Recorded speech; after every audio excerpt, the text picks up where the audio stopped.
party तरफ गोटे delegation आमे पार्टीर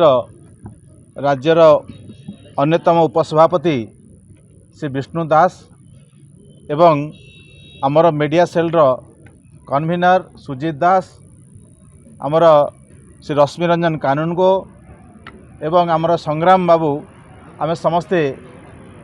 आसीथिलु आमर सीईओ को चीफ इलेक्टोरल ऑफिसर को ए विषय अवगत करने जो भली भाव वर्तमान ओडिशा रे बन्या परिस्थिति देखा देछि एवं ता सहित एसआईआर काम रे जो माने आज अछंती से माने मध्य बन्या अंचल रे किभली भाव रे तांको कठिनाई फेस करबा को होछि तांको सम्मुखीन होबा को जो होछि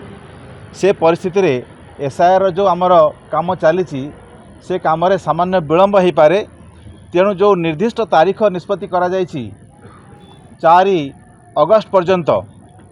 ताकू बढ़ेवा पई आमे आज अनुरोध करबा आसिलु तांको गोटे मत दाबीपत्र देइछु ता सहित एसआईआर काम रे जो भली भाव रे प्रथमरु टिके जनसाधारण भितर जागरूकतार अभाव रहिला एवं सेथि पई ए काम को बुझिबा एवं सेथिरे सहयोग करिवार मध्य लोकमानंकर साधारण जनतांकर प्रथम स्तर रे गोटे प्रकार कहया गले गोटे कष्टसाध्य थिला एबे समस्ते सहयोग हाथ बढ़ाई किंतु वर्षा एवं बढ़ीर जो विपात घटी से जो शेष तारीख अच्छी 4 अगस्त को आउ किछि दिन बढ़ेवा पई आमे तांको गोटे दाबीपत्र देइछु एवं ए कथा को मध्य सीए भारतर मुख्य निर्वाचन आयुक्त को